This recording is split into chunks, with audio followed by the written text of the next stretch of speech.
네, 안녕하세요. 테슬라 투자로 은퇴하기 아트라운 TV입니다. 네, 저희 아트라운 TV는 매일 아침 가장 빠르게 미국 주식과 테슬라 뉴스를 전달해 드리고 있습니다. 그리고 테슬라 투자 관련해서 좋은 지침들 많이 알려드리고 있죠. 자, 오늘 테슬라 주가가 많이 빠졌지만 제가 지금 700불대 초반까지는 좋은 가격이다, 매수하기에 좋은 가격이다 계속 말씀을 드리고 있어요. 그래서 오늘 주제는요. 자, 테슬라 어쩌면 좋아. 금리 인상한다는데 이 와중에 중국은 또 왜 이래? 라는 주제로 말씀을 드리겠고요. 지속 하락하는 미 주가가 앞으로 상승 가능성은 어떻게 될까요? 한번 알아보도록 하겠고요. 자, 테슬라만 가격이 많이 올랐을까요? 경쟁사 대비 차량 가격도 비교를 해보겠고, FSD 베타 10.12 2월 초에 나왔었는데 10.11이 이제 나왔습니다. 그래서 이것에 대해서 자세히 알아보겠고, FSD에는 이제 서먼 기능이라는 게 있어요. 이것에 대해서도 알아보도록 하겠습니다. 네, 시청하시기에 앞서 구독과 좋아요, 알람 설정은 우리 모두 부자가 되는 길입니다. 모두 아트라운 가족 되셔서 함께 경제적 자유 꼭 이뤄보도록 해요. 꾹꾹 눌러주세요. 네, 오늘도 나스닥이 많이 빠졌습니다. 2.04% 빠져서 12,581을 기록하고 있는데요. 제가 12,200까지는 좀 열어둘 필요가 있겠다 말씀을 드려왔는데 거의 이제 그 수준까지 내려오려고 하고 있습니다. 자, 그래서 오늘 S&P 500도 0.74% 빠져서 4,173이고요. 다우지수는 오늘 뭐 금융주라든지 헬스케어 주식 쪽에서 선전이 있어서 자, 1.05% 05포인트 상승한 그러니까 0.0% 거의 보합권이었다라고 보시면 될 것 같아요. 자, 간밤에 유가가 많이 하락했습니다. 6.91%나 하락해서 다시 100불대 정도로 내려왔어요. 최근에 뭐 한 2, 3주 전에 뭐 130불까지도 기록했다가 바로 이제 100불 정도로 좀 하락세를 보이고 있고 그래서 오늘 에너지 주가는 많이 빠졌습니다. 유가가 빠지는 거 보면 뭐 전쟁과 관련돼서 리스크가 좀 줄어들고 있다라고도 생각할 수 있겠고요. 최근 3개월간 미국 금리 흐름을 보면은 다시 한번 고점을 갱신하면서 2.145%까지 올라갔어요. 그래서 어제 대비 6.95%라고 95%나 좀 크게 상승한 하루였다라고 보시면 될 것 같습니다. 어쨌든 투자자들은 지금 뭐 연준의 통화 정책 결정에 대한 우려가 있는 거죠. 자, 오늘과 내일 FOMC 회의가 있으면은 이번 주 한 목요일 그러니까 17일 정도에 이제 우리나라에는 금리 인상과 관련된 소식이 나올 건데요. 아마 0.25% 정도 오르지 않겠나 이렇게 예감이 되고 있습니다. 아무튼 최근에 인플레이션 상황이 지속 강화되고 있는데요. 자, 페드의 결정이 어떻게 될지 자, 불확실성이 있기 때문에 오늘 좀 주가가 좀 많이 빠졌다고도 할 수 있는데 이것 말고 오늘 또 주가를 흔든 요인이 중국에서 왔었어요. 그래서 뭐 러시아가 중국에 군사적 지원을 요청했다라는 부분이 있었고 그리고 중국 선전시라든지 중국의 대형 거대 도시들이 일선 도시라고 하죠. 그 도시의 락다운 현상이 지금 뭐 강화되고 있다는 소식들이 들려오면서 상해 주가가 많이 빠졌고 상해 종합 지수가 빠진 게 자 미국 지수에도 좀 영향을 미친 것 같습니다. 그래서 자 미국 증시에 상장된 중국 기업들 알리바바, 니오, 바이두 등에서도 큰 폭의 하락이 있었습니다. 자 오늘 맵을 보면요. 자 에너지 주식 오늘 좀 하락이 컸습니다. 거의 3% 가까운 하락이 있었고 오늘 테슬라와 기타 이제 기술주들에서도 큰 폭의 하락이 좀 나온 하루였고요. 오늘은 금융주 쪽이 좀 좋았고 자, 경기 방어주들 그리고 헬스케어 관련된 주식들이 좀 좋았다고 해서 오늘은 다우는 괜찮았고 나스닥은 좀 큰 폭의 하락이 있었습니다. 개별 주식들로 보면 이제 나스닥의 기술주들의 하락이 좀 컸던 하루였고요. 그 중에 뭐 알리바바라든지 니오라든지 바이두 이런 중국 기업들의 하락이 좀 컸어요. 그리고 뭐 헬스케어라든지 코카콜라 같은 경기 방어주들 그리고 JP모건 같은 금융주들이 오늘은 좀 선전했던 하루였다라고 보시면 되겠습니다. 어쨌든 미국 시간으로 뭐 15일, 16일 날 이틀 동안 FOMC 회의가 있는데요. 아마 0.25%포인트 정도 금리 인상이 나올 것 같고요. 자, 올해 최소 4차례, 많게는 뭐 6차례 정도 금리 인상이 예고가 되고 있습니다. 그래서 뭐 6차례 정도 0.25%포인트씩 인상을 하게 되면 1.5%까지도 올라가는 거죠. 지금의 금리 인상은 비정상의 정상화 과정이라고 저는 생각을 하고요. 당연히 뭐 돈을 빌려주면 이자를 받아야 되는 게 맞는 거죠. 그래서 금리가 1.5%까지 기준금리 올리는 거는 어느 정도 정상이라고 생각하시고 자 이러한 상황 속에서 좋은 주식을 계속 매수해 나가시면 된다고 제가 말씀을 드리고 싶습니다. 자 오늘 주가를 흔들었던 요인 두 가지 중에요. 첫 번째 이슈입니다. 중국이 그간 코로나를 잘 방어해 왔다고 계속 얘기를 해 왔는데요. 자, 우리나라도 오미크론 변이 때문에 뭐 하루 확진자가 30만 명을 넘어가고 있는 상황이죠. 근데 중국 측의 보도에 따르면 자, 일선 도시 중에 하나인 자, 선전시 있지 않습니까? 자, 중국의 실리콘밸리입니다. 선전시 인구가 1,700만 명인데 66명이 확진이 됐다고 해요. 자, 우리나라로 치면은 정말 작은 수치인데 자, 이 정도만 나와도 지금 도시 전체를 지금 봉쇄를 시켰다고 합니다. 그리고 선전시에는 뭐 중국의 실리콘밸리이기 때문에 좀 유명한 IT 기업들이 많이 위치하고 있어요. 그 중에 하나가 이제 애플인데요. 애플이 있는 것이 아니고 애플의 공급 업체 중에 하나죠. 대만의 퍽스콘 업체가 자, 선전시에 위치하고 있는데 아이폰 생산지가 여기 선전시에 있습니다. 자, 어제부로 가동 중단을 발표를 했고요. 아마 이번 달 20일까지는 가동을 중지하지 않겠냐 이렇게 보고 있습니다. 그리고 선전시 역시 외출을 금지를 시켰고 선전시뿐만 아니라 북동부에 위치한 장춘시에도 지금 코로나19가 확산이 되면서 도시 봉쇄령이 내려졌고요. 장춘시에는 외국계 자동차 기업들이 많이 위치하고 있습니다. 그래서 토요타, 폭스바겐, 아우디 등이 있는데요. 자, 이 공장에서도 일단 가동 중지가 결정이 되었습니다. 자, 상하이에서는 지금 대면 수업이 중지됐다고 하는데요. 자, 상하이가 중요하죠. 테슬라 투자자들한텐. 자, 오늘 테슬라 주가가 많이 빠졌는데 이것도 아마 영향이 있었을 것 같아요. 왜냐면 자, 상해에도 기가 상하이 공장이 위치해 있기 때문이죠. 테슬라의 지금 최대 생산 기지라고 할 수 있습니다. 자, 올해 80만 대 이상은 목표를 하고 있고요. 거의 한 100만 대까지도 캐파를 늘릴 수 있는 공장인데 자, 선전시가 이렇게 락다운이 걸려서 공장 중지가 되었으면 가동 중지가 되었으면 이게 상하이에도 영향이 미칠 수 있는 거죠. 아직 상해에는 특히 기가 상하이 테슬라 공장은 아직 가동 중지에 관련된 뉴스는 없었습니다. 그래도 우려가 있기 때문에 자, 오늘 테슬라 주가도 좀 많이 빠졌다라고 보시면 될 것 같아요. 자, 두 번째 이슈로 이것도 크게 작용했습니다. 이 이슈는 아무래도 뭐 중국 증시뿐만 아니라 미국 증시에도 좀 영향을 미쳤을 것 같아요. 자, 러시아가 중국에 군사적으로 또 경제적으로 지원 요청을 보냈는데 그 시진핑이 뭐 오케이 했다는 거죠. 자, 이 뉴스는 로이터 통신에서 보도가 되었고요. 자, 로이터 통신에서는 이건 소스에 대해서는 정확히 밝히진 않았습니다. 어디에서 이 뉴스가 나왔는지는 얘기를 하진 않았어요. 하지만 정말 이 뉴스가 사실이라면 사실이어서 중국이 러시아를 지원할 경우에는 자, 미국과 서방과 또 중국이 등을 지는 거죠. 자, 큰 갈등 요인이 될 수 있습니다. 중국과 러시아가 이렇게 동맹을 하고 나머지 미국과 서방 그리고 뭐 우리나라, 일본까지 들어갈 수 있겠죠. 자, 그렇게 되면은 좀 더 전쟁의 양산이 길어지면서 뭐 세계 대전이 이뤄질 수도 있는 것이죠. 다들 지금 우크라이나에 지금 직접적으로 참전할 의사는 보내고 있진 않습니다. 대부분의 국가들이. 하지만 중국에 끼어들면 이제 뉴스가 달라진다는 거죠. 이건 큰 리스크로 작용할 수 있습니다.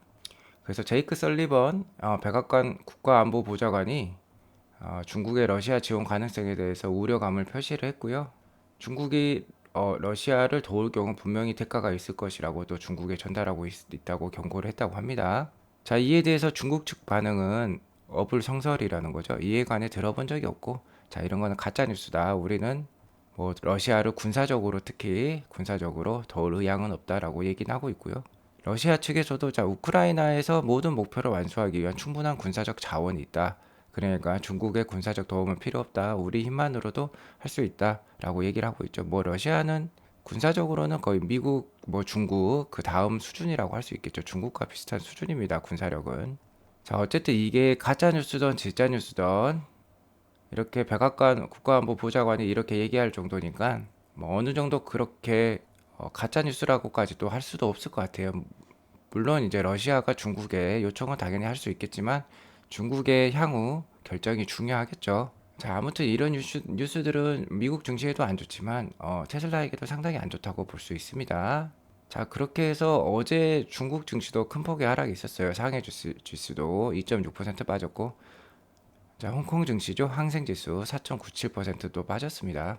그래서 뭐 최근 3개월간 주가도 양 지수다 이렇게 지금 상당히 많이 빠져 있는 상황이고요. 아무튼 이렇게 어려운 상황이 지속되고 있지만 나스닥 차트를 보시면 자, 상당히 조정이 많이 진행되었다라고 볼 수 있겠고요. 지금 뭐 이렇게 삼중바닥을 만들고 다시 한번 반등할 수도 있는 상황이 될 수도 있습니다. 자, 어쨌든 이렇게 저항 추세선 하락 저항 추세선을 그려보면은 아직 자 추세선을 못 넘긴 상황이고 14,500까지는 좀 올라갈 수 있어야지 자 안정권에 접어들었다라고 말씀을 드렸죠. 자 나스닥의 주봉 차트를 보면 12,200, 300 이 정도가 지금 120 주봉선이 위치를 하고 있고 이 정도가 아무래도 최저 지지권이 되지 않을까 저는 이렇게 판단을 하고 있습니다. 자 기술적 분석으로는 그러는데 또 만약에 12,200선이 깨진다면 11,000선 정도까지도 좀 더 보수적으로 볼 필요가 있겠다라고 볼 수 있겠고요. 아직까진 계속해서 위기 상황이다라고 말씀을 드릴 수 있을 것 같습니다. 자, 테슬라 일봉 차트를 보시면요. 생명선이라고 할 수 있는 201선, 201선은 하락 이탈을 지금 한 3일째 하고 있어요. 최근에 한 3일 정도 하락 이탈했을 때는 바로 이틀 만에 자 201선을 넘어서서 올라왔었는데요. 나스닥의 움직임과 비슷하게 가고 있습니다. 이렇게 하락 추세선을 그릴 수 있고 추세의 반전은 다시 한번 이제는 한 900불 이상으로 좀 빠른 시기에 올라와야지 어느 정도 테슬라 주가가 반전의 기미를 보여주겠다라고 말씀을 드릴 수 있을 것 같습니다. 어쨌든 이번 주랑 다음 주 정도까지는 FOMC 회의 결과로 인해서 그리고 현재 정세에 의해서 상당히 자 변동성이 큰 구간이 될 것이다라고 좀 예상을 하고 있고요. 자 이런 구간에서 테슬라 주식을 잘 모아 가시면 좋겠다라고 말씀을 드리겠습니다. 자 그래서 아직까지 올해 이렇게 테슬라 밴드를 유지를 하겠고요. 자 850에서 700불 사이 지금 뭐 700불대 중반까지 내려왔으니까 좋은 가격이죠. 그래서 올해도 한 1월에서 5월 사이에 한 700불대 전후 가격을 저 보여줄 수 있으니까 잘 모아 가시면 자 올해 말에 좀 좋은 수익 올릴 수 있겠다라고 생각을 하고 있고요.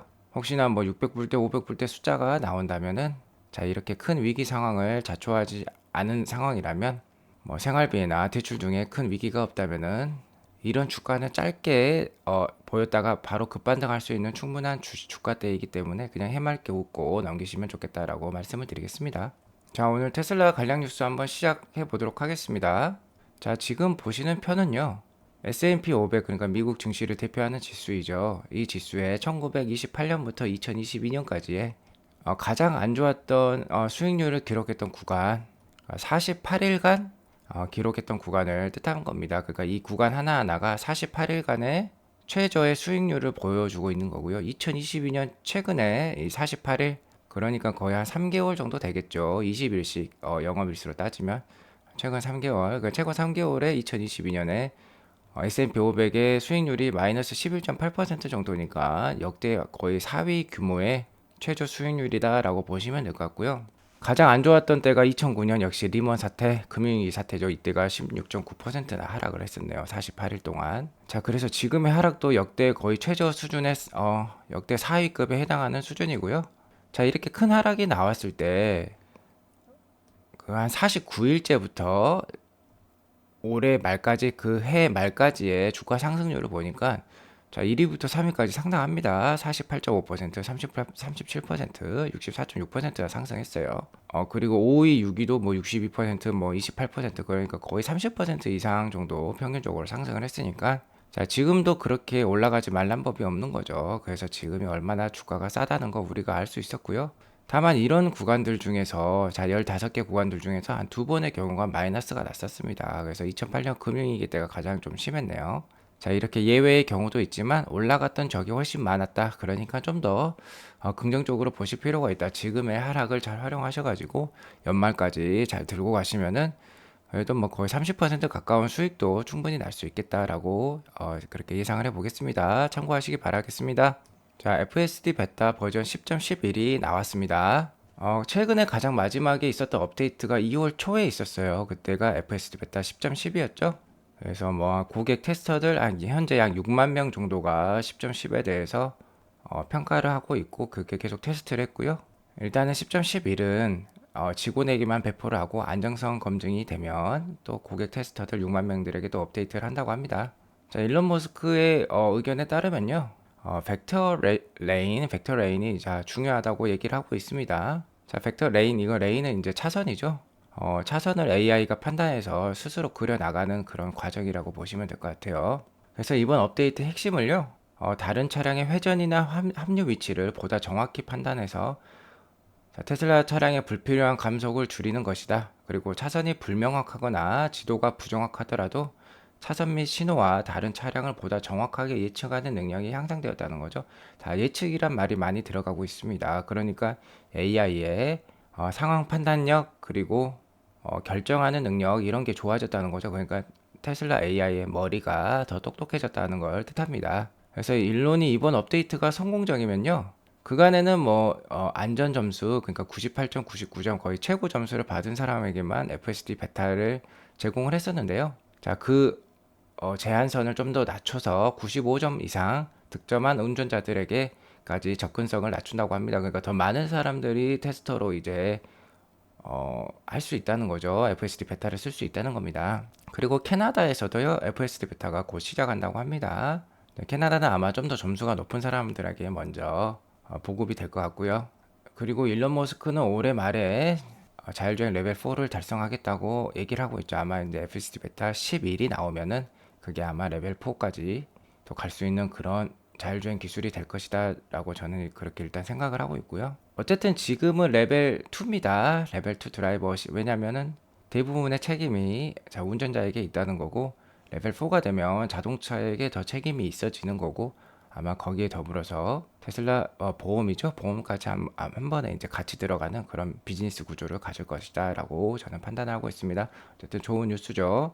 자, 관련해서 뭐 영상들 찾아보시면 좋을 것 같습니다. 자, 테슬라가 최근에 가격 인상이 좀 있었죠. 그리고 뭐 차량당 한 1000불 정도 올렸다. 그리고 뭐 모델 Y는 거의 2000불까지도 올랐어요. 우리나라는 200만 원이 좀 넘게 지금 오른 상황입니다. 하지만 경쟁사들도 많이 올렸어요. 지금 인플레이션 특히 뭐 니켈 값이 급등을 하고 있기 때문에 배터리 값 증가로 인해서 자동차 차량 가격이 증가할 수밖에 없는 상황입니다. 아무튼 뭐 테슬라의 2월 달 가격을 보면요. 1월 달 대비해서 약 4.1% 증가를 했고요. 4.1% 증가한 가격이 거의 뭐 최고로 많이 올린 편입니다. 그러니까 이렇게 최근에 인플레이션 상황이 상당히 심해지고 있죠. 그래서 그것을 가장 잘 최종 제품 가격에 잘 반영을 하고 있는 게 테슬라라고 볼 수 있겠고요. 자, 2등은 아큐라라는 또 고급 브랜드죠. 혼다의 고급 브랜드입니다. 이 브랜드도 1월에서 2월에 3.4%로 두 번째로 높게 올렸어요. 그래서 근데 전반적으로 2022년 첫 두 달 동안 신차 비용은 0.6%, 신차 가격은 좀 감소했다고 합니다. 그래서 테슬라는 이런 상황에서 제일 많이 올렸다고 볼 수 있겠고요. 하지만 이제 전년 동기 대비 가격으로 치면 테슬라는 12등이에요. 자, 전년 21년 2월이죠. 전년 동기 대비 올해 2월 가격은 자동차 업계 전반적으로 11.4%가 증가를 했습니다. 하지만 테슬라는 약 14.8% 정도로 올랐고요. 이거는 근데 12 정도의 상승률이고 가장 많이 올린 회사가 미쯔비시로서 30.6%고 지프와 아큐라가 20%대로 가장 높은 상승률을 기록했다라고 보시면 될 것 같습니다. 자, 그래서 여기에 가격표가 있는데요. 보시면 이제 테슬라는요 전반적으로 한 6만 5천 불 정도의 가격을 보여주고 있습니다. 그래서 전월이 6만 3천 불이었는데 한 뭐 2천 불 정도 올랐다고 볼 수 있겠고요. 전년 동기에 테슬라의 평균 가격이 5만 7천 불이었어요. 그래서 한 지금 6만 5천 불이니까 한 15% 정도 전년 동기 대비 올랐다라고 보시면 될 것 같습니다. 그래서 테슬라의 6만 5천 불은 고급차 가격입니다. BMW가 보시면 6만 5천 불 수준이거든요. 그래서 BMW 가격을 보이고 있는 게 테슬라의 대부분의 자동차의 가격이다라고 보시면 될 것 같고 역시 여기에 있어서는 포르쉐가 가장 비쌉니다. 포르쉐는 뭐 슈퍼카 쪽에 속하는 스포츠카 쪽에 속하는 영역이니까 10만 8천 불 정도를 보이고 있다라고 보시면 될 것 같고요. 2월 대비 1월, 전월 대비는 4.1%로 테슬라가 가장 많이 올랐고 전년 동기 대비해서는 미쯔비시 30% 여기 보시면은 그리고 뭐 캐딜락, 쉐보레, 크라이슬러 다 10% 넘게 많이 상승을 시켰고요. 아큐라 21%. 이렇게 대부분의 경쟁사들도 뭐 15% 넘게 가격 상승을 많이 만들어냈어요. 그래서 이렇게 인플레이션 상황에서 진검승부가 펼쳐지는 것이다 라고 말씀을 드리겠습니다. 마지막으로 테슬라 서먼 기능 이럴 때 쓰는 거 한번 보도록 할게요. 지금 여기 비가 많이 와서 물이 고여 있습니다. 그러면 여기를 걸어가서 이 차를 타려면 물에 많이 젖겠죠, 발이. 보시면 차량이 움직이고 있는데요. 차량이 계속 오고 있습니다. 이렇게. 가까이 왔어요. 이제 차량이 물을 벗어나서 왔는데 보시면은 차량 안에 사람이 없죠? 자, 이게 바로 서먼 기능이라는 것입니다. 이럴 때 활용하는 거예요. FSD 기능을 첨가하면 우리나라에서도 사용할 수 있는 기능이 서먼 기능입니다. 자, 테슬라 기능 엄청 좋죠? 자, 오늘 이렇게 방송을 마치겠고요. 나가시기 전에 구독과 좋아요 꾹꾹 눌러주시기 바랍니다. 네, 감사합니다. 좋은 하루 보내세요.